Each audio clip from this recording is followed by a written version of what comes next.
Hey folks, last night was the final two on season 10 of American Idol, Lauren and Scotty. Boy, it was a nail-biter leading up to the show. TMZ was reporting that Lauren had screwed up her voice and was not able to finish rehearsal, and that Haley Reinhart was actually in the building rehearsing so that she could jump in and take Lauren's spot in the final two if Lauren was not able to sing by showtime. Apparently, Haley was rehearsing House of the Rising Sun, I Who Have Nothing, and Benny and the Jets. Do you have any idea how furious I would have been if Haley Reinhart had been resurrected from American Idol oblivion and gone on to win the season? That would have been a nightmare scenario for me. Luckily, though, that didn't happen. Lauren got doped up by the voice doctor and was able to perform after all. Well, the doctor came out at the beginning of the show and explained what happened, that she was pushing her voice to get out the maximum sound and blew out one of her vocal cords, but he said that she was going to do great. Well, I can sum it up pretty quick. What really happened? It's those dang judges. Well, I know it seems like I'm blaming the judges for something every single week. Hell, I'd probably blame them for the war in Afghanistan if I could find the slightest connection.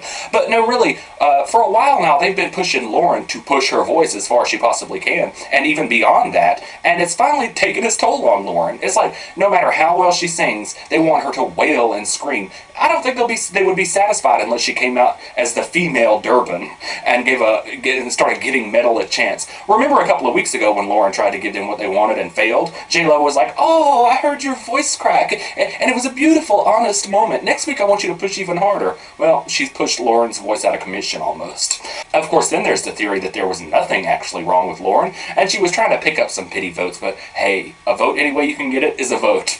Anyway, they both sang 3 songs last night. First up was an encore of their favorite performance of the season. I hate when they do this. It always feels for me like, what's the point? Didn't we already see this? Why can't we just get something new instead of rehashing an old performance? Especially since they never ever seem as special the second time around as they did the first. Scotty McCreery went first with Gone, which was one of his better performances, but wasn't it just like 2 weeks ago? If memory serves me right, the final two usually dig back a little deeper and perform a song that they did earlier in the season. If it were up to me, I would have chosen The River by Garth Brooks for Scotty instead, because I actually think he could have done better with that song than he did the first time around, since he's dropped some of the bad habits and mannerisms that he used to have back in the day. But I don't guess it really matters at this point. I thought he did a decent job with this song the second time around, but it wasn't nearly as impressive as it was the first.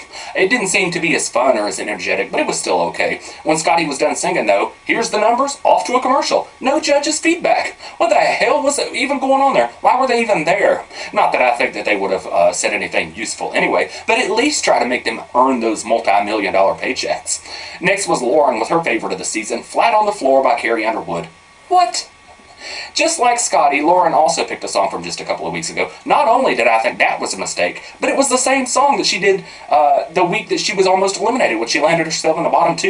I thought this was a terrible song choice. Part of me thinks the only reason that she picked this song is because she knew that Carrie Underwood was going to be picking one of her songs, and she kind of wanted to pay homage to her. Not a smart move for a few reasons. First, of course, is that the song damn near got her eliminated the week of the top 5. Second, it wasn't even a single. It wasn't a hit. I think that's why she had trouble with it the last time around. And third, it's undeniably a country song. Lauren's biggest advantage coming into this week was that Scotty is so country, and she seems to have more crossover appeal, and she took that advantage and tossed it right out the window by rehashing the countryest song that she sang all season. One song that she could pick herself, and she chooses that one? She would have done a lot better to sing Candle in the Wind again, I thought. She did a decent job with it, but the dumb song choice alone cost her round 1 for me. Round 1 goes to Scotty. Lauren did get a standing ovation from the judges, initiated by Jennifer Lopez, but I don't think it was because she performed well. I think it was more because she performed at all. For round 2, Lauren and Scotty's idols picked a song for them. First, for Scotty, George Strait picked his own hit, Check Yes or No. Isn't that like a conflict of interest? Since I'm sure he gets paid for his song being used on the show, not to mention the sales boost that usually goes along with it. For me, it kind of felt like George Strait picked this song for himself, to benefit himself more than he picked it to benefit Scotty. Really though, if he felt the need to choose one of his own songs, couldn't he have found a better song than this one? I mean, he's had plenty of hits. George Strait actually holds the world record for the most #1 hits. Did y'all know that? He's had like 57 #1 hits. 57? I don't think I could name even 3 of them. I can name like 2. This one, which I had completely forgotten about, and what is that other one? Oh, what is that? Well, I Crossed My Heart. I think that would have been a better pick for Scotty. Anyway, I didn't like this song for Scotty. It's actually it's one of those story songs that completely loses its meaning when it's cut down to a minute and a half. Now, in the original song, George and Emmy Lou got married, and by the end of the song, they're celebrating their 20th wedding anniversary, which obviously had to be cut out in Scotty's version because it wouldn't have made any sense, because he's not even 20 years old, so he can't be having an anniversary like that. So I thought it was just a pointless song choice. Scotty was kind of pitchy throughout, and he made those goofy faces. I didn't like it. Not sure if the judges did or not. Still no feedback. For Lauren, Carrie Underwood chose Maybe It Was Memphis by Pam Tillis. Apparently this is a song now that Carrie had wanted to perform when she was on the show, but she never got the opportunity. Makes me wish that Carrie Underwood had been there every week to pick songs for Lauren Elena. I thought this was a perfect song for Lauren. It's a pretty middle-of-the-road country song, and I thought Lauren did a fantastic job with it. I thought it was probably her best performance on the show this season. If that's what Lauren sounds like with shredded vocal cords, she maybe should think about keeping them that way. Now, I used to like this song back in the day when Pam Tillis sang it, but I didn't really like Pam Tillis because her voice got on my nerves. But I think Lauren's voice is perfect for this song.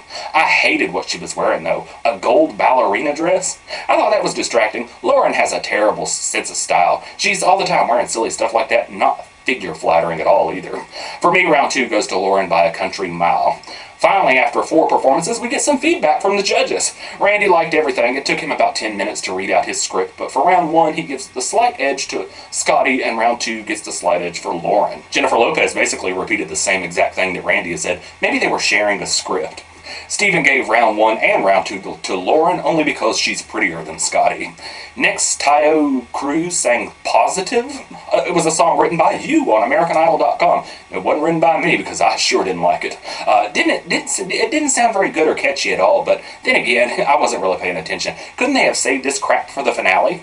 Lauren and Scotty were rushed through their first 2 songs, got no feedback from the judges, so they could make time for this nonsense?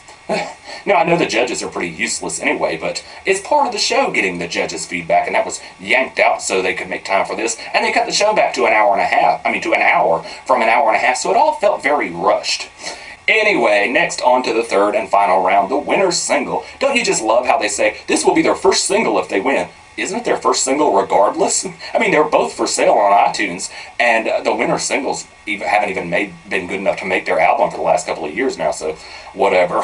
First up was Scotty with I Love You This Big. Jimmy Iovine said that if Scotty brings his confidence, there's no reason that confetti doesn't fall on him. Jimmy, there's a lot of confetti going on at the finale. It's going to fall on both of them regardless. I wasn't crazy about this song. Of course, I really wasn't expecting to be, so I didn't feel let down at all. Scotty did a decent job with it. Randy said, Scotty is in it to win it. J-Lo thought that he did an amazing job, and Steven said you nailed it again. And next was Lauren Elena with Like My Mother Does. Now, I don't know if this was a very good song choice for her. Incidentally, though, this song was first recorded by Christy Lee Cook for her failure of an album. So I thought that was a kind of a strange song choice for Lauren. And I don't know that a song about her mother actually helps her because, well, we see Lauren's mother every week and we know she's very involved, but that turns a lot of people off because it makes her feel like a stage mom, and people don't like stage parents. Like, people hated David Archuleta's dad. If he had sang a song about his dad for the finale, it would have been it would have been the final nail in his coffin, but he didn't win anyway, so I don't guess it would have mattered.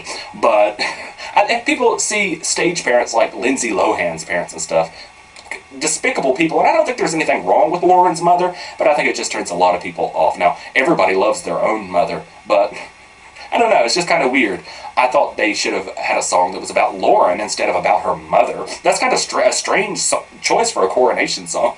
The judges liked it, though, and they gave round 3 to Lauren, and I did like the song better than Scotty's song, but like I said, it's a very strange song to have as a coronation single. So anyway, I think Lauren has a disadvantage. A lot of people think that Scotty will win because he's never been in the bottom 3 and he's been the apparent front runner the whole season. But I don't know. I think Lauren has some advantages and disadvantages. I think the song about her mother is a clear disadvantage. But the fact that I think she sang better at the finale, even though her voice was all jacked up, I think gives her an advantage. Now, I wonder who gets the advantage from the curse of Christy Lee Cook, because, well, common sense would tell you that Scotty would get the advantage because he's got the T-Y in his name. Not to mention, one of y'all pointed out to me, and I had to look it up because I didn't believe it, Cook is actually Scotty's middle name. So he gets the clear advantage from the Christy Lee Cook curse, although I think it's a little bit reaching just because he has a T-Y in his name. Now, if his name was Ty, I think he would have had the clear advantage. So, but I think Lauren Helena also gets the Christy Lee Cook advantage because her first single is a Christy Lee Cook song. And what better way to end the curse of Christy Lee Cook than to have a blonde country girl sing one of her songs in a shower of confetti at the finale? So I think I think it's a tie there. A lot of people, though, believe that the country vote is what's caused both of them to be in the finale. I think they've both picked up fans that don't even like country music. People have been complaining about the final two being country. I don't know what's the problem. They wouldn't have stood a chance in earlier seasons, mostly because Simon Cowell hated country music. But people are acting like this is something we deal with every season. No, it's not. People are really talking like there is no possible way that anybody can overcome the power of the country vote. What power of the country vote?